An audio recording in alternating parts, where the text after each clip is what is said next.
അല്ല, സ്വന്തം തുണി പൊക്കി കാണിക്കേണ്ട ഏർപ്പാട് ലീഗേർക്കാണുള്ളത് എന്നുള്ളത് എനിക്കറിയില്ലേ? നിയമസഭയിൽ ആരെ പൊക്കി കാണിച്ചെങ്കിൽ ഈ ഫിറോസിനെതിരെ സാമ്പത്തിക ക്രമക്കേട് ആരോപണം ഉന്നയിച്ചു. തുടർച്ചയായിട്ട് പല കൊണ്ടുവന്നു. അതിനിടയിൽ ഫിറോസ് മലയാളം സർവകലാശാലയുമായി ബന്ധപ്പെട്ട് തിരിച്ചു പറഞ്ഞു. പിന്നീട് നേരത്തെ അങ്ങ് ഉന്നയിച്ച ആരോപണം തുടർച്ച ഉണ്ടായിട്ടില്ല. അതെന്താണ് സംഭവിച്ചത്? അല്ല, തുടർച്ച ഉണ്ടായിട്ടില്ല എന്നുള്ളതല്ല. എല്ലാം നമ്മള് ഇവിടെ അല്ലല്ലോ പറയേണ്ടത്. നമ്മളത് കൊടുക്കേണ്ടവർക്കൊക്കെ കൊടുക്കുന്നുണ്ട്. അന്വേഷണ ഏജൻസികൾക്ക് കൈമാറുന്നുണ്ട് എല്ലാ വിവരങ്ങളും. ഇപ്പൊ പുതിയ തുണി കിട്ടിയിട്ടുണ്ട്, പോലെ ധോത്തി ചാലഞ്ചിന്റെ കവറ് പൊട്ടിക്കാത്ത ഇത് കിട്ടിയിട്ടുണ്ട്. അത് നമ്മൾ GST, കേന്ദ്ര GSTക്കും കൊടുക്കും, സംസ്ഥാന GSTക്കും കൊടുക്കും. എത്രയാണ് ഇവര് GST അടച്ചിട്ടുള്ളത്? 2,72,000 തുണി സംസ്ഥാന ഗവൺമെന്റിന് പൈസ കുറെ കിട്ടാണ്ട് 730 രൂപയുടെ സ്റ്റിക്കറാണ് ഒട്ടിച്ചിട്ടുള്ളത്.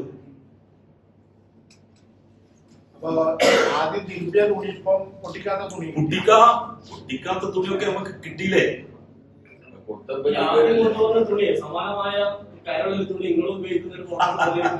അത് ഞാൻ അന്ന് കൊടുത്തല്ലോ. അല്ല, സ്വന്തം തുണി പൊക്കി കാണിക്കേണ്ട ഏർപ്പാട് ലീഗേർക്കാണുള്ളത് എന്നുള്ളത് എനിക്കറിയില്ലേ? നിയമസഭയിൽ ആരെ പൊക്കി കാണിച്ചത്? ഞാനല്ലല്ലോ.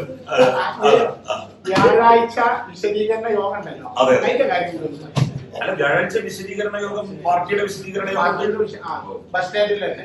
പക്ഷെ എനിക്ക് നിങ്ങളോട് പറയാനുള്ളത് എന്താന്ന് വെച്ചാല്, നിങ്ങൾ രണ്ടു കൂട്ടരും പറയുന്നത് എഴുതാനുള്ള ആളുകളല്ല. നിങ്ങൾ ഡോക്യുമെന്റ്സിനെ ആധാരമാക്കിയിട്ട് എഴുതാനുള്ള ആളുകളാണ്. ആരുടെ കാലത്താണ്? ഇപ്പൊ VC ഇന്നത്തെ മാതൃഭൂമി പത്രത്തിൽ വന്നിട്ടുണ്ടല്ലോ. ഇന്നത്തെയും മാതൃഭൂമി പത്രത്തിൽ വളരെ വ്യക്തമായിട്ടും വന്നിട്ടുണ്ടല്ലോ. ജയകുമാറിന്റെ സ്റ്റേറ്റ്മെന്റ്, VCയുടെ സ്റ്റേറ്റ്മെന്റ്. മൂപ്പര് ജീവിച്ചിരിപ്പുണ്ടല്ലോ. നമ്മുടെ പത്രക്കാർക്ക് നിങ്ങളൊക്കെ VCയെ പോയി കണ്ട് VCയോടൊന്ന് ചോദിക്കണം, ജയകുമാറിനോട് ചോദിക്കണം, ആരാണ് ഈ ഭൂമി കാണിച്ചു തന്നത്? ആരുടെ? ഒരു പറഞ്ഞ കുറുവാ സംഘം ഉണ്ടല്ലോ, ആ കുറുവാ സംഘത്തിന്റെ ഭൂമി ആരാണ് ജയകുമാറിന് കാണിച്ചു കൊടുത്തത്? അതെ അതെ അതെ അതെ അതെ. എന്നിട്ട് എന്തുകൊണ്ടാണ് ആ ഭൂമി ഏറ്റെടുക്കുക? ശാബ്ദങ്ങൾ ഹോസ്പിറ്റലിന് വേണ്ടിയിട്ട് കണ്ട ഭൂമി അന്ന് യൂണിവേഴ്സിറ്റിക്ക് വേണ്ടിയിട്ട് ഏറ്റെടുക്കായിരുന്നെങ്കിൽ ഈ പ്രശ്നങ്ങൾ ഉണ്ടാകുമായിരുന്നോ? അതെന്താ ഉണ്ടാവാതിരുന്നത്? അപ്പൊ അവര് യൂണിവേഴ്സിറ്റിയേക്കാളും പ്രാമുഖ്യം നൽകിയത് എന്തിനാണ്? ആദവനാട്ട ഭൂമി വേണ്ടാന്ന് ആരാ പറഞ്ഞത്? അപ്പൊ നിങ്ങള് ഒറ്റ കാര്യം എനിക്ക് നിങ്ങളോട് പറയാനുള്ളൂ. ഈ ഭൂമി കാണിച്ചു കൊടുത്തത് ആരാണ്? VCയുടെ കത്തുണ്ടല്ലോ, ആരാ കാണിച്ചു കൊടുത്തത്? ആ ഭൂമി തരം മാറ്റാൻ വേണ്ടിയിട്ടുള്ള ഉത്തരവ് പുറപ്പെടുവിച്ചത് ആരാണ്? ഏത് സർക്കാരാണ്? ആ ഭൂമിക്ക് 1,70,70,000 രൂപ വില നിശ്ചയിച്ചത് ആരാണ്? ബെഞ്ച് മാർക്കിന്റെ സ്ഥലം പോയി നോക്കിയിട്ട് അത് പറ്റൂല എന്നുള്ള ടെക്നിക്കൽ കമ്മിറ്റിയുടെ റിപ്പോർട്ട് കൊടുത്തത് ആരാണ്? അത് ഏത് കാലത്താണ്? ഇതെല്ലാം നിങ്ങൾ പരിശോധിക്കുക.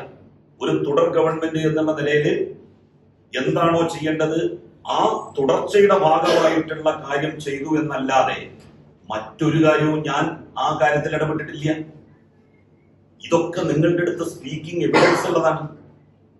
രണ്ടാമതും ഈ ഭൂമിക്ക് വില കുറക്കണം എന്ന് പറഞ്ഞിട്ടുള്ള പ്രശ്നം വന്നു. അങ്ങനെ രണ്ടാമതും ഈ DLPC എന്ന് പറയുന്ന ഡിസ്ട്രിക്ട് ലെവല് കമ്മിറ്റി, വില നിർണയ കമ്മിറ്റി വിളിച്ചുകൂട്ടി. അങ്ങനെയാണ് 1,70,70,000 17 ഏക്കർ ഏറ്റെടുക്കാൻ വേണ്ടിയിട്ട് തീരുമാനിച്ച തീരുമാനം റദ്ദ് ചെയ്ത് 1,60,000 രൂപക്ക് 11 ഏക്കർ ഏറ്റെടുക്കുക എന്നുള്ള തീരുമാനത്തിലേക്ക് വന്നത്. ഇതിനൊക്കെ സ്പീക്കിംഗ് ഓർഡേഴ്സ് ഇല്ലേ? ഇതൊക്കെ വെച്ചിട്ട് നിങ്ങളാണ് സത്യസന്ധമായിട്ടുള്ള അഭിപ്രായങ്ങൾ ഈ കാര്യത്തിൽ നടന്നത് പറയേണ്ടത്.